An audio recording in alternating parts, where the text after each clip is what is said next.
Koperative ebyiri zo mu karere ka Rulindo ya Komixibuni ya Kwahiru ubu zirakataje mu gutubura imbuto y'ibirayi ibyatumye igiciro cyazo ubu cyaratangiye kugabanuka. Yaguraga 750 ariko ubu uyu munsi urumva ko igeze kuri 900 ndetse na 800 y'uratwara byinshi turabiguha.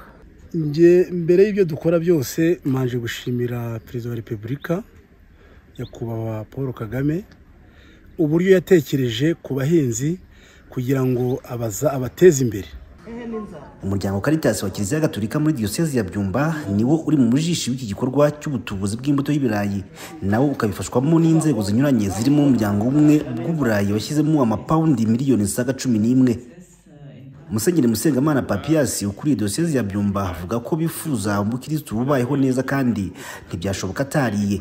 Naho Padiri Nzabonimana Augustin ukuriye Caritas ya Byumba akabishimangira asaba n'abandi guhuriza hamwe muri uru rugendo bifuza ko ruzahaza u Rwanda rugasagurira n'amahanga. Tukuze kuvuga ngo roho nziza mu mubiri mwiza, twita kuri roho y'umukirisitu ya muntu tumwigisha ijambo ry'Imana, kubana n'Imana, kwitungana no kubana n'abandi, ariko tukabatoza tukagira na gahunda yo kubafasha mu iterambere ry'umubiri kugira ngo ubesheho neza. Twabyumvise kugira ifunguro ryuzuye, kurwanya imirire mibi ndetse no kugira ibiribwa bihagije. Ibyo rero biruzanya muri gahunda yacu ikenura bushyo. Niyo mpamvu duhamagara abandi bafatanyabikorwa kugira ngo tujyanemo n'igihe twavuye ahantu habe hari abandi bashobora kubikomeza, kubera ko aho dukorera ni hagari n'ubushobozi tuba dufite babudahagije.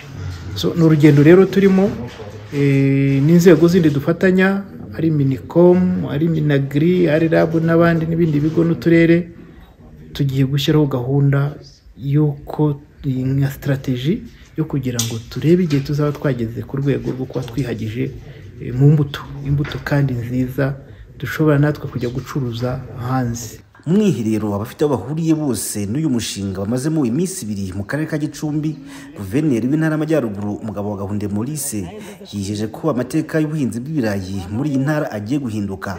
Ukuzabona n'imbuto zera handi mu bindi bice by'intara yacu bijyanye nuko n'imiterere y'ubutaka bwaho. Benshi bavuga ibirayi bya Musanze, bya Mirenge ya Kinigi, Shingiro, Nyange n'ahandi, ariko muri uyu mushinga nk'uko mwabibonye turi kubona n'imbuto nshya zishobora guhingwa hano Gicumbi, zishobora guhingwa Rulindo, zishobora kuba mu bice bya Burera, bityo tuzabone imbuto y'ibirayi binahingwa ahantu hanini, ibirayi ntibizongere kuba ikibazo kundi. Ibirimo birakorwa n'abahinzi batangiye gutubura imbuto yabyo biratanga icyizere gishimangira icyifuzo cya Guverineri.